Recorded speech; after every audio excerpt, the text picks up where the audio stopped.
Day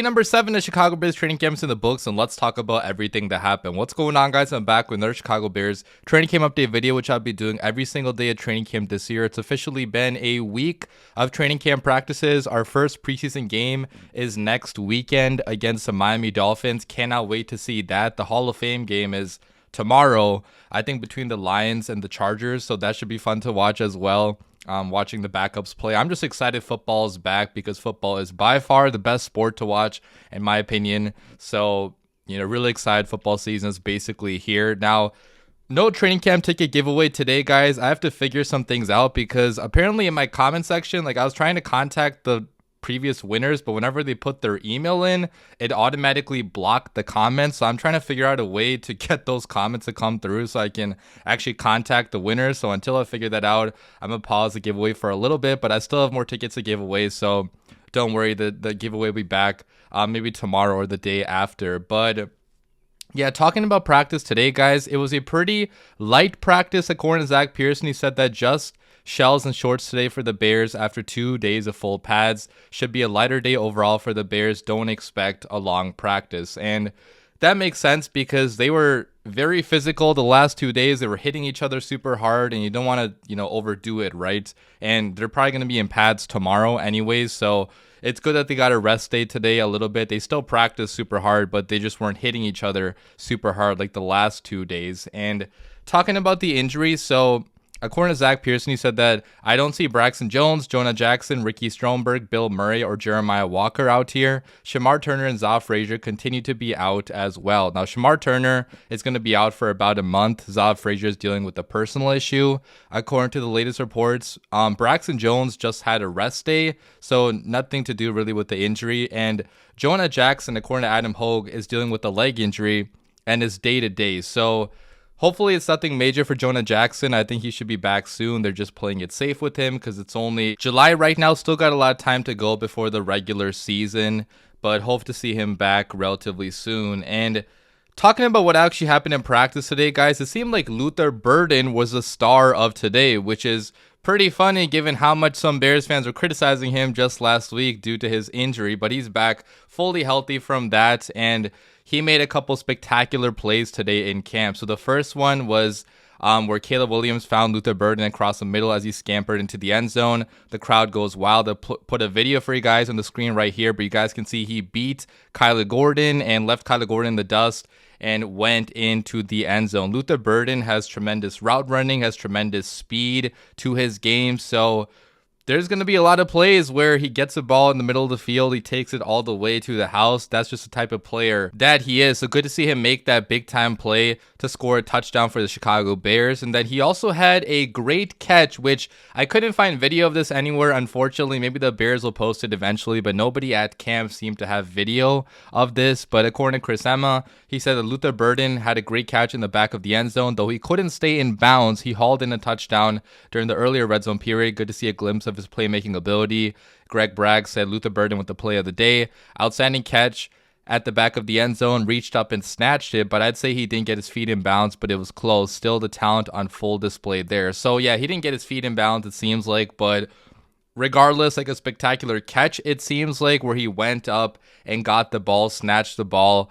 I'm sure eventually those are going to turn into touchdowns. He just maybe didn't have the space to get his feet down there, but yeah, guys, you love to hear the positive reports surrounding Luther Burden. I mean, Luther Burden was viewed by a lot of people as a first-round prospect in this year's class. The Bears honestly got super lucky to get him in the second round, even though maybe we needed like a running back or defensive end a little bit more. It was just the case of best player available on the board, and in some ways he could be the Jameson Williams of the Chicago Bears offense. What Jameson Williams was to the Detroit Lions under Ben Johnson. That could be Luther Burden, because Luther Burden has the ability to burn you down the field. He can take the top off of the defense. He can get the ball in space, make you go to the house. He can do a variety of different things. He's a tremendous athlete. He has tremendous spatial awareness. He has very reliable hands. He could be a star receiver in this league. Like, I would not be surprised if he ends up being a number one receiver eventually in his career. That's how talented he is. And I was so surprised he dropped to the Chicago Bears. So For anyone out there disrespecting Luther Burden's abilities, I would highly advise not to do that because he is a super talented player and he's going to make plays for the Chicago Bears for a long time to come, hopefully. Now, during his rookie year, there's just so many mouths to feed that maybe no one player is going to get all the yardage this season. But if it is, pretty shared across the board, that would be a fantastic thing too, because defenses would not know who to game plan for. You got a game plan for 5 guys basically, right? DJ Moore, Roma Dunze, Luther Burden, Colson Loveland, Cole Kmet, and then got the running backs too. But yeah, really exciting stuff surrounding Luther Burden. I'm happy he's, bouncing back against the hate. Yesterday he had a play where he got thrown out of the play, which some people took out of context. I mean, it was only one play he messed up on, and Ben Johnson's been throwing everybody out, of the play if they don't know what they're doing, because he's keeping guys accountable. But guys are bouncing back from that. I mean, the hard coaching is really paying off dividends from Ben Johnson. Talking about the rest of the offense at Caleb Williams, it seems like they had a pretty up and down day. There were some positives. For example, they had a good start to the 11-on-11 according to Zach Pearson. He said that nice start to 11-on-11 for Caleb Williams and the offense. 3 straight completions, last one over the middle to Luther Burden, as I already mentioned. And then Caleb also had a touchdown on the read option. Colson Loveland lead blocking. I'll put a video of that on the screen right here. But yeah, Caleb is a pretty fast quarterback. I mean, he does have the ability to run with the football. In college, you saw it multiple times. He scampered for big time runs. With the Chicago Bears last year, there weren't a whole lot of running plays, but there were still some here and there. He finished the season with 489 rushing yards, which actually is a good amount. So, maybe he could get even more this season. We don't want him to be a run-first quarterback by any means, but he does have that speed element to his game. Glad to see Ben Johnson, incorporating that into this offense. And good block by Colson Loveland, too. We know he's mostly a receiving tight end, but you need to have the ability to block even as that receiving tight end, and Colson Loveland did a good job right here. But then, near the end of practice, the last 11-on-11 drill, according to Zach Pearson, he said that Williams went 0 for 2 with a sack before scoring the touchdown. So maybe some struggles later on, in practice. But again, not too much happened today. It was without pads. The shells were on, so you can't take a whole lot away. But it seemed like both sides, both the offense and the defense, had their moments, which that's how it should be, okay? That's how you want every practice to go, honestly. Like, you want it to be a back and forth. You want the offense to score some touchdowns. You want the defense to get some turnovers, to get some stops as well. And, that's a sign of a good football team. So those are the major plays today from camp. There weren't a whole lot of reports, obviously, because of the limited action today in the shorter practice. But I do want to talk about the defense a little bit and talk about an interesting quote from Dennis Allen. So, according to Courtney Cronin, she said that Dennis Allen said on the Bears' number 2 cornerback spot, "I think it's completely up for grabs," which is really interesting because obviously Tyreek Stevenson was a high second-round pick back in 2023, and maybe some Bears fans would assume he would be given the first shot at that job, but he had a really poor 2024 season. We saw the Hail Mary incident, so they're not guaranteeing him that number 2 outside job. He's fighting with Terrell Smith, with Nahshon Wright as well, which, according to Brendan Shagru, which shout out to him for digging this up, but it's worth noting Nahshon Wright spent 3 years with Al Harris in Dallas, who is now the Bears defensive back coach. He was traded to Minnesota last year, but reunited with Harris in Chicago this year. So that familiarity does matter a lot. That's probably why Nahshon Wright has been taking a lot of the snaps at CB2 so far in camp. Even in the OTAs, Nahshon Wright was taking a good portion, if not the majority of snaps at the CB2 position. So, maybe some Bears fans did not even hear his name before the last couple weeks, but he's going to be a big part of this Bears defense, it seems like. At the very least, he is going to make this team, if I had to guess, based on all the playing time he's getting. And there is a world in which he even beats out Tyreek Stevenson to beat that CB2 on the Bears. He's been making some big-time plays. A couple days ago, early on in camp, he made some big plays on the ball. He's been super physical. He's been good in coverage. He's been doing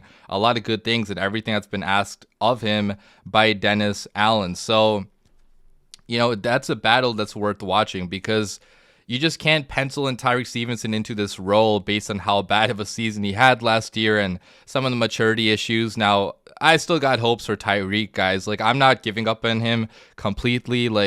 maybe some Bears fans have, because there's still a lot of talent in that dude as well. I mean, if you look at the second half of that 2023 season, his rookie year, he was making big time play after big time play. I still think about that game against the Packers, the final game of 2023, in which he single-handedly kept the Chicago Bears in that game. Okay, made multiple, turnovers and that shove out of bounds to prevent the field goal opportunity. Like, there's a lot of talent in Tyreek Stevenson, so I really hope Tyreek can figure it out and put it all together. But if he can't, we got Nahshon Wright here, who could be capable. We got Terrell Smith here as well. The Bears are loaded at the defensive back spot, specifically the cornerback spot. So I think we should be fine at cornerback this year. All this competition is going to help the unit grow as a whole. And then finally, one note I want to talk about with the offensive line. So according to Jonathan Wood, he said that one thing from Bears camp that I think is being overlooked, Ryan Bates has practiced in full every day.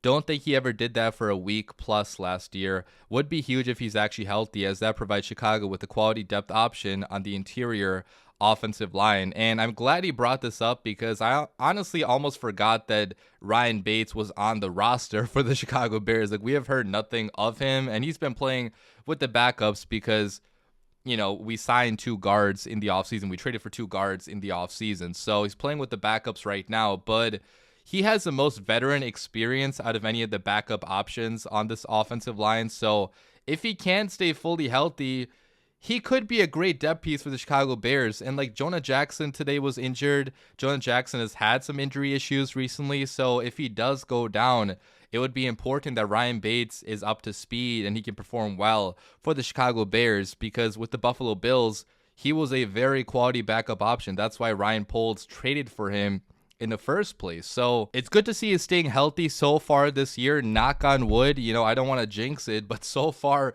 he's been pretty damn healthy, performing very good with the backups. Today with the ones, seemed like he did okay.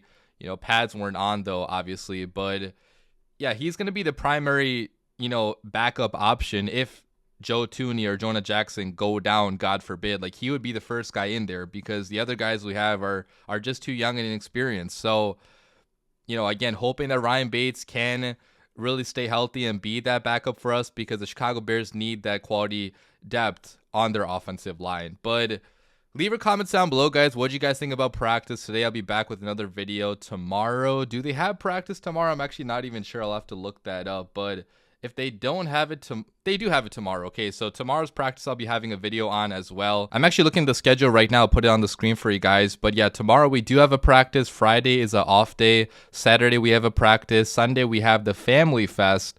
And then joint practice eventually with the Dolphins on Friday, next Friday. And then the game against the Dolphins at home at Soldier Field on August 10th. So yeah, exciting time to be a football fan. A lot of content coming your way. Leave your comments down below. As always, bear down.